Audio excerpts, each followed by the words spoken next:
What's up, Brutes? Coach Dex here, talking about the 2021 Age Group Online Qualifier events 1 through 5. Very similar to the Indy and team editions with a little nuance and change. Let's comb through those real quick. Event 5, 15 kipping handstand push-ups, 15 dumbbell shoulder to overhead, 15 calorie row.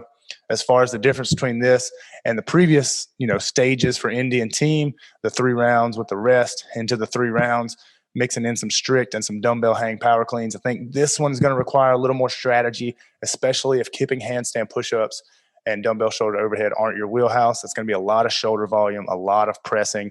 So a lot of people are probably going to treat that row like a rest, kind of recover, get some blood back into your shoulders and see how you can progress through that. 5 rounds is going to be a lot. I don't think there's any shame in breaking from the beginning there and trying to save a gear to bring it home at the end. Event 2, very straightforward versus the other sections, is the same GHD rope climb pistol workout minus a set of 30. So that'll be a little different maybe. Maybe there'll be some other people finish it. I think the 40s was a good stall for a lot of folks. Event 3, 75 cleans, 135 and 95 into 300 double unders. And that's going to be a straight drag race. That's a lot of volume for the cleans. Into the double unders, it may be hard to coordinate if your back blows up and your grip. So that'll be a good test. Event 4, exactly the same. 4 rep max front squat. I'm actually a big fan of that 4 rep max. I think that's a good number. And then event 5, 12, 9, 6 overhead squat at 165 and 115 with that same higher burpee box jump over than we're used to at 30 and 24 inches. So moving through these, event 1, like I said, I think there's a lot more strategy involved in that. Managing the pump will be a thing. I think if you're kipping handstand push-ups, maybe the pattern's lacking for you. Hopefully you can iron out some kinks and pick up a tip or a trick moving through that. I would say definitely warm up your core and your scaps before that and kind of iron out your kip. You want to be proficient through that. That's a lot of reps, 15 per set, and then you have to go into dumbbell shoulder to overhead. I would definitely make sure I'm push pressing these. If you're just Popeye the Sailor Man and you want to strict press them, more power to you. But I'm definitely trying to let my hips do most of the work here on kipping handstand push-ups and on the dumbbell shoulder to overhead. And then you pick a pace on the rower that is not conservative, but I'm going to get some recovery, right? It's coming from a push into that pull. I'm letting my legs do most of the work. And I'm definitely going to get my breath going.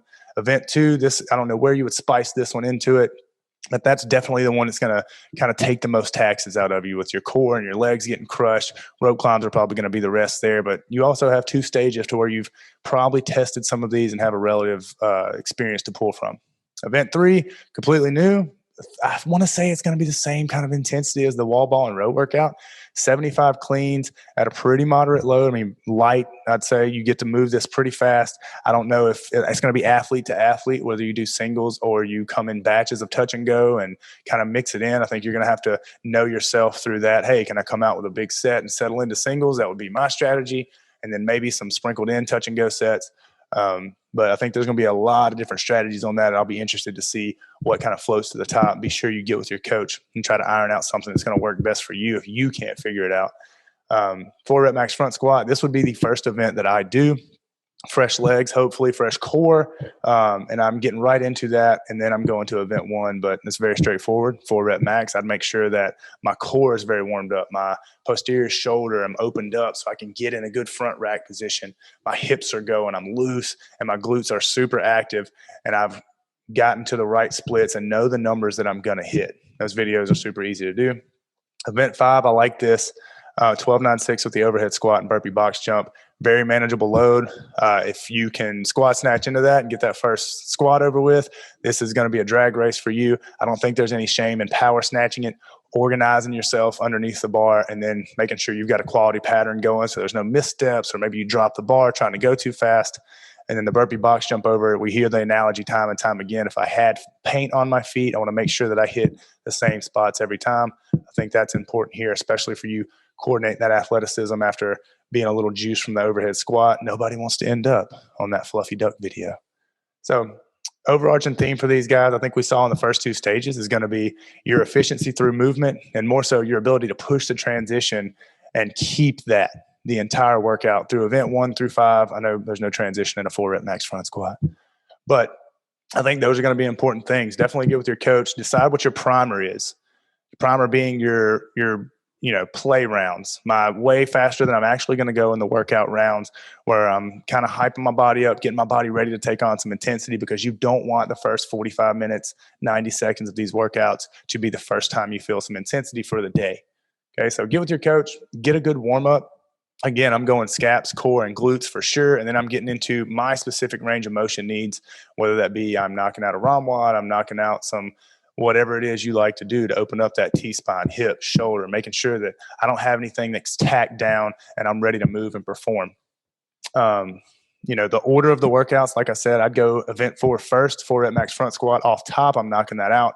Then I'm probably going to go to event 1, as front squat's not going to get you too bad, but there's a CNS tax there. Event 1, you can knock out with, maybe have some sore triceps and pump. But I think we're really just planning around that event 2, because we know the GHD rope climb pistol is going to tax you the most. I don't know how event 2 and 3 will pair together. Like I said, midline, legs blown up, not going to feel very good to try to cycle cleans or do, bend over 75 times and do cleans with 135 or 95. So I'll be interested to see how that plays out. Last workout, I think, is just like event 5 for the Indian team individuals. It's not, negligible where you place this one. No big deal. But just making sure you're warmed up and your range of motion is ready, guys. Get with your coach, formulate your plans. If you need to reach out to us, guys, you can see us on Instagram at Blue Strength. I'm Coach Dex. Hope some of this stuff helps you out. If you need us, holler at us. We'll see you next time.